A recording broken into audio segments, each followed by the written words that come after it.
Hello everyone, আসসালামু আলাইকুম। আজকে আমাদের বাসায় ওয়ান ডিশ ইফতার পার্টি। মানে সবাই মিলে একটা করে আইটেম করব আর একসঙ্গে ইফতার করব। সেটাই হচ্ছে আমাদের আজকে ওয়ান ডিশ ইফতার পার্টি। সবাই এমন করে একসাথে ইফতার করতে কিন্তু ভালোই লাগে। শুধু চাই উছিল্লা। একটা উছিল্লা হইলেই হইল। নরমালি আমরা আজকে ইফতারের পরে বিরিয়ানি খাবো। ভাবি বিরিয়ানি রান্না করছে।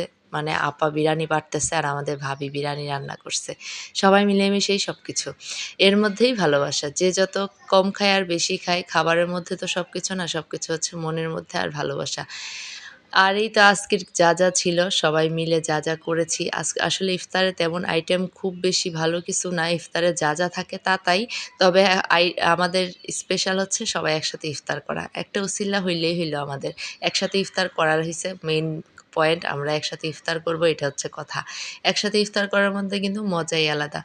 বাসায় সবাই তো বসে বাচ্চাদের নিয়ে হাসব্যান্ড ছাড়া সবাই ইফতার করি। কারো হাসব্যান্ড থাকে, কারো হাসব্যান্ড থাকে না। আর যখন আমরা সবাই মহিলারা মিলে একসাথে ইফতার করি তখন কিন্তু মজাই আলাদা হয়। ওই যে সেই আড্ডায় হয়, একটা আড্ডায় আমরা এক উছিল্লায় ইফতার করি যেন আমাদের একটা আড্ডাও জমে যায় আর ইফতারও হয়। তবে হ্যাঁ, ইফতার যে করছি নামাজ রোজা হচ্ছে না তা কিন্তু না। আমরা নামাজ রোজার ফাঁকেই আড্ডাটা দিচ্ছি। আর এই তো আমাদের ইফতার মাখামাখি কমপ্লিট, আজানও দিয়ে দিছে। এখন আমরা সবাই একসাথে ইফতার করছি। ইফতারের পরে ছিল চা, ভাবির হাতের মজার চা। চাটা রোজা রেখে এখন আমার ভিডিও এডিট করতে গিয়ে রোজা মনে হয় হালকা হয়ে যাচ্ছে চা দেখেই। কারণ ভাবির এই চাটা যা মজা হইছিল।